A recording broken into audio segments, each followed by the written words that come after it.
அனைவருக்கும் வணக்கம். சைலண்டாக ஒரு பூகம்பம் ஒன்று உருவாகிட்டு வருது நண்பர்களே. அதில் பார்த்தோம் அப்படின்னா ட்ரம்ப்பு தான் என்னமோ உலகத்தையே போட்டு உருட்டி மிரட்டுற மாதிரி நினச்சிக்கிட்டு இந்தியாவையும் கடந்த 2 நாட்களாக பயங்கரமாக மிரட்ட ஆரம்பிச்சிருக்கிறாரு. ஆனால் அவர் என்ன மிரட்டினாலும் அதுக்கு துளி கூட அலட்டிக்காமல் இந்தியா ரொம்ப ஸ்டெடியாக ரொம்ப காமாக இருக்கிறத பார்த்து மேலும் மேலும் ட்ரம்ப் எரிச்சல் அடைஞ்சிக்கிட்டு இருக்கிறாரு அப்படிங்கிற பார்க்குறோம். திடீர்னு கடந்த 2 நாட்களாக திடீர்னு ட்ரம்ப் ஏன் இந்தியாவை பயங்கரமாக மிரட்ட ஆரம்பிச்சிருக்கிறாரு? அவர் என்ன மிரட்டினாலும் இந்தியா அசைந்து கொடுக்காதது ஏன்? அது மட்டும் இல்லை, இந்தியா அமெரிக்காவுக்கே செக் வச்சிருக்குது அப்படிங்கிறாங்களே, அது எப்படி? ட்ரம்ப்புடைய மிரட்டல்கள் வெத்து மிரட்டல்களா? இதை பற்றி தான் இன்னைக்கு விலாவாரியாக பார்க்க போறோம் நண்பர்களே. ட்ரம்ப்புடைய மிரட்டலுக்கான காரணம் என்ன? இந்தியா எந்த வகையில் ட்ரம்ப்பை சீண்டி விட்டுருக்குது? இதையெல்லாம் விலாவாரியாக இந்த பேக்ரவுண்ட் இன்ஃபர்மேஷன் சொல்லுவோம் இல்லையா, பிஹைண்ட் த சீன்ஸ் என்ன நடந்தது, ராஜதந்திரத்தை இந்தியா எப்படி கையாண்டு வருது, இதை பற்றி தான் இன்னைக்கு பார்க்க போறோம் நண்பர்களே. நீங்கள் நம்மளுடைய சேனலுக்கு முதல் முறையாக வர்றீங்க அப்படின்னா கீழே இருக்கிற சப்ஸ்கிரைப் பட்டனை தட்டுங்க. பக்கத்திலே இருக்கிற அந்த பெல் ஐக்கனை தட்டினீங்கன்னா அதில் ஆல் அப்படிங்கிற ஒரு ஆப்ஷன் வரும். அதை கிளிக் பண்ணிங்கன்னா மட்டும்தான் நாம் போடுகிற வீடியோக்கள் எல்லாம் உங்களை வந்து சேரும். வாங்க நண்பர்களே, இந்த ட்ரம்ப் என்னதான் உருட்டுறாரு அப்படின்னு பார்க்கலாம்.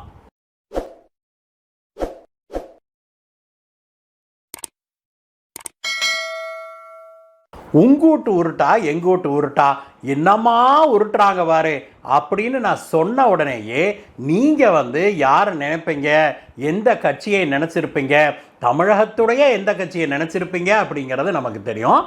ஆனால் நாம் சொல்கிறது அதையெல்லாம் விட பயங்கரமான ஒரு உருட்டல், மிரட்டல் நினச்சிக்கிட்டு உருட்டுகிற உருட்டல். யாரா உருட்டுனான்னு பார்த்தா ட்ரம்ப்பு கடந்த 2 நாட்களாக இந்தியாவை ஃபோக்கஸ் பண்ணியே பயங்கரமாக பேசிக்கிட்டு வராரு. இந்தியாவின் மீது 26% நான் டாரிஃப் போட போகிறேன். ஆகஸ்ட் 1ஆம் தேதி இந்தியாவுக்கு பயங்கரமான டாரிஃபை நான் போட போகிறேன். கூடிய விரைவில் பாருங்க, இந்தியா பாகிஸ்தான் கிட்ட போய் கச்சா எண்ணெய் கொடுங்கன்னு கெஞ்ச போகுது. அதோட இல்லை, இந்தியாவும் ரஷ்யாவும் அவர்களுடைய டெட் எக்கானமிஸை தூக்கிட்டு சாகட்டும் அப்படின்னே சொல்லியிருக்கிறாரு ட்ரம்ப்பு. ஆமாம், அந்த மனுஷன் தான் இன்னைக்கு அமெரிக்காவுடைய அதிபர். எப்பேற்பட்ட பதவியில் யாரை கொண்டு போய் உட்கார வச்சிருக்குது பாருங்க. ஆடிக்காத்துல இந்த குப்பையெல்லாம் போய் கோபுரத்து மேலே உட்காருமா, அந்த மாதிரி அமெரிக்காவுடைய அதிபர் பதவியில் எதேச்சையாக மக்கள் ஏமாந்த நேரத்தில் போய் ஏறி உட்கார்ந்துக்கிட்ட ட்ரம்ப் இன்னைக்கு உலக மக்களை நான் ஆட்டுவிக்கிறேன், அமெரிக்காவை மீண்டும் பழைய பிரம்மாண்டமான சக்தி வாய்ந்த அமெரிக்காவாக, செல்வாக்கு மிகுந்த அமெரிக்காவாக மாற்ற போறேன் அப்படின்னு கிளம்பி இருக்கிறாரு. ஆனால் உண்மையிலேயே அவர் அமெரிக்காவை அழிவு பாதையில் இழுத்துக்கிட்டு போறாரு அப்படிங்கிறத நான் சொல்லி உங்களுக்கு தெரிய வேண்டியதில்லை. இன்னைக்கு அது உலகத்தில் இருக்கிற எல்லாத்துக்குமே தெரிஞ்சிருக்குது. இப்போ லேட்டஸ்டாக அவர் கையில் எடுத்திருக்கிற பஞ்சிங் பேகு, யாராவது ஒருத்தர் இந்த மனுஷன் அடிச்சுக்கிட்டே இருக்கிறாரு. முதல்ல யுக்ரைன் அதிபர் சிக்கினாரு, அப்புறம் ரஷ்யா, அப்புறம் இந்த ஹமாஸ் எல்லாம் சிக்கிச்சுங்க, அதுக்கப்புறம் நேத்தன்யாகு கூட சிக்கினார், இஸ்ரேலுடைய பிரதமர். அப்புறம் சீனாவை பற்றி சொல்லவே வேண்டாம், ரொம்ப நாளாகவே சீனா அமெரிக்காவுடைய பஞ்சிங் பேகாக தான் இருக்குது. இப்போ லேட்டஸ்டாக ட்ரம்ப் குறி வச்சிருக்கிற பஞ்சிங் பேகு இந்தியா அப்படின்னே சொல்லணும். 2 நாட்களுக்கு முன்பு திடீர்னு சர்ப்ரைஸாக ஒரு பத்திரிகையாளர் சந்திப்பில் ஒரு பத்திரிகையாளர் கேட்ட கேள்விக்கு இவர் சொன்ன பதில் தான் உலகத்தையே இந்தியாவின் பக்கம் திரும்பி பார்க்க வச்சிருக்குது.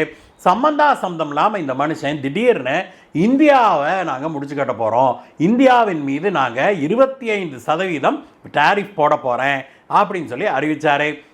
சரி, இதுதான் பதவிக்கு வந்ததுலேருந்தே உளறிக்கிட்டு இருக்குதே அப்படின்னு நினச்சோம்னா மனுஷன் வாயை மூடுறதா இல்லை.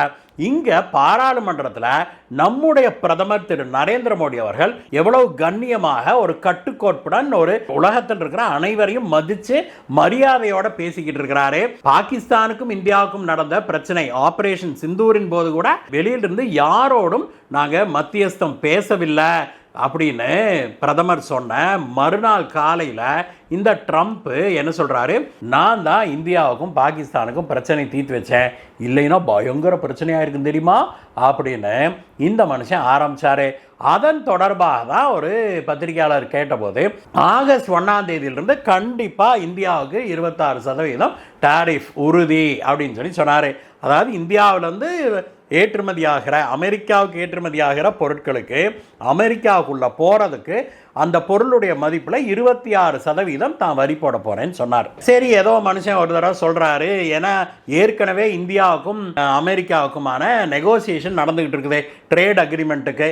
இது வந்து இப்போ ஸ்மூத்தாக தான் போய்கிட்டு இருக்குது அப்படின்னு எல்லாருமே நினச்சிக்கிட்டு இருக்கணும். ஆனால் இந்த மனுஷன் சொல்கிறாரே அப்படின்னு நம்ம விழித்து பார்த்தா நாம் இதை கேட்டுவிட்டு ஊன்னு சொல்லிட்டு அந்த பக்கம் திரும்புறதுக்குள்ள அடுத்தது பாகிஸ்தான்கிட்ட போய் இந்தியா கையேந்த போகுது கச்சா எண்ணெய்க்கு. அந்த அளவுக்கு இந்தியாவில் பிரச்சனையாக போகுது. ரஷ்யாவும் இந்தியாவும் தங்களுடைய டெட் இக்கானமிஸை கொண்டுகிட்டு போய் சாவட்டும் அப்படின்னு ஒரு தராதரம் இல்லாமல் அமெரிக்க அதிபர் ட்ரம்ப் பேச ஆரம்பிச்சிருக்கிறாரு.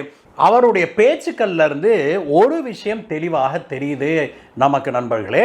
அது என்ன அப்படின்னாக்க, ஏதோ ஒரு விஷயத்தில் ட்ரம்ப் வந்து கொஞ்சம் மிரண்டு போயிருக்கிறாரு, அரண்டு போயிருக்கிறாரு. இந்தியாவை பணிய வைக்கிறதுக்காக இந்த மாதிரி இந்தியாவுக்கு எதிராக மிரட்டலை அவர் விடுத்து வர்றாரு. பாகிஸ்தானை ஊக்குவிக்க போகிறேன் அப்படிங்கிற பேரில் இந்தியாவை மிரட்டுறாரு அப்படிங்கிறத மட்டும் நமக்கு நல்லா புரிஞ்சுது. இது என்னடா நடக்குது அப்படின்னு நாம் விசாரித்து பார்த்தபோது தான் உள்ளுக்குள்ளே நிறைய சம்பவங்கள் நடந்து கொண்டிருக்கிறது புரியுது நண்பர்களே. அது என்ன அப்படின்னாக்க, இந்தியாவுக்கும் அமெரிக்காவுக்குமான இந்த ட்ரேட் அக்ரிமெண்ட்டுக்கான பேச்சுவார்த்தை நடக்குது இல்லையா, வர்த்தக ஒப்பந்தங்களுக்கான பேச்சுவார்த்தை.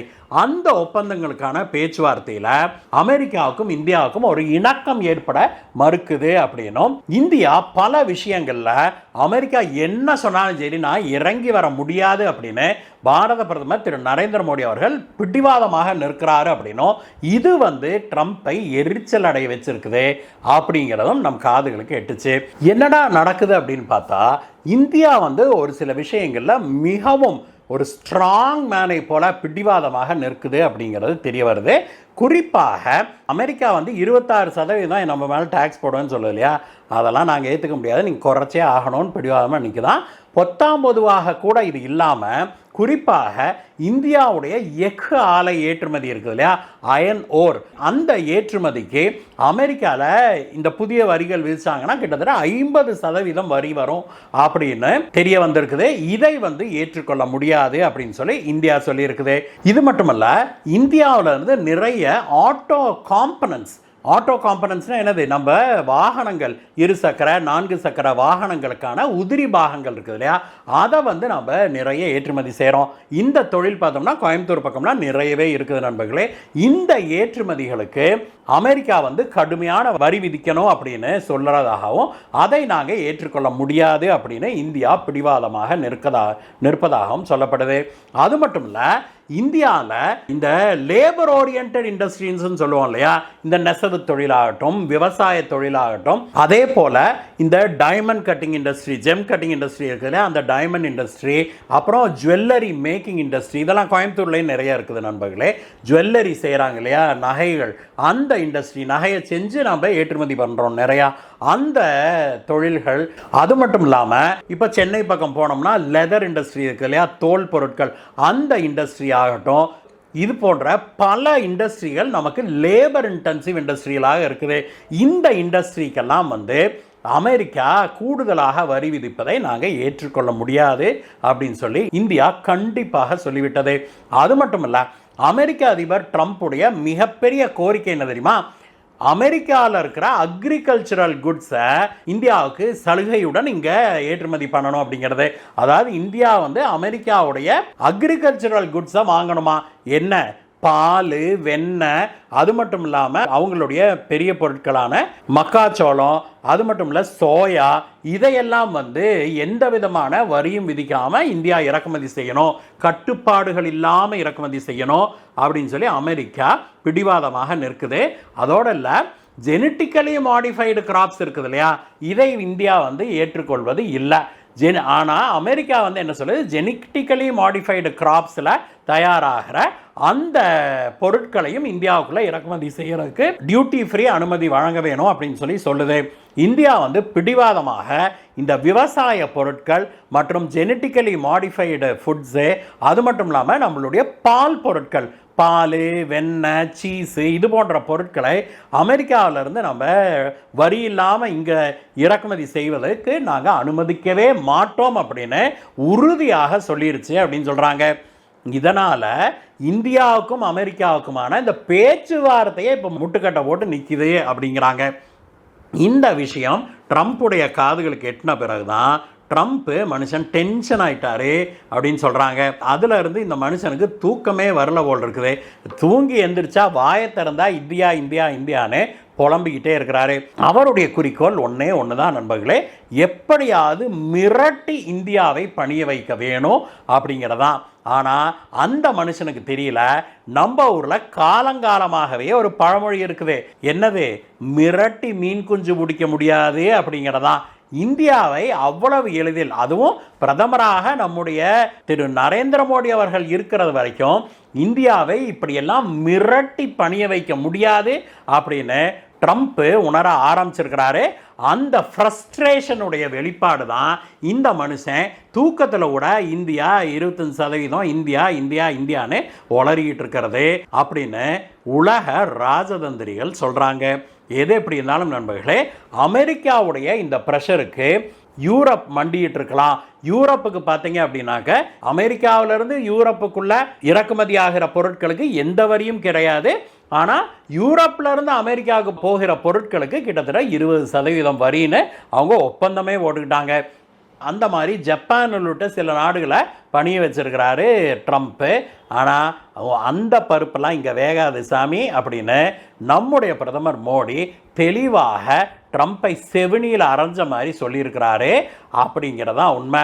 இந்த நாயெல்லாம் அடிபட்டதுன்னு வைங்களேன், கீ கீ கீ கீன்னு கத்திக்கிட்டு தெரியும் இல்லையா, அந்த மாதிரி தான் நல்லா அடி வாங்கின ட்ரம்ப்பு கீ கீ கீன்னு இந்தியா இந்தியா இந்தியான்னு கத்திக்கிட்டு தெரியுது அப்படிங்கிறதான் உண்மை. இதை பற்றிய உங்களுடைய கருத்து என்ன? ட்ரம்ப்பால் இந்தியாவை மிரட்டி பணிய வைக்க முடியும்னு நினைக்கிறீங்களா? இந்த வீடியோவை பற்றிய உங்களுடைய கருத்துக்களை சொல்லுங்கள் நண்பர்களே. மீண்டும் உங்களை வேற ஒரு வீடியோ சந்திக்கிறேன். Guys, bye bye.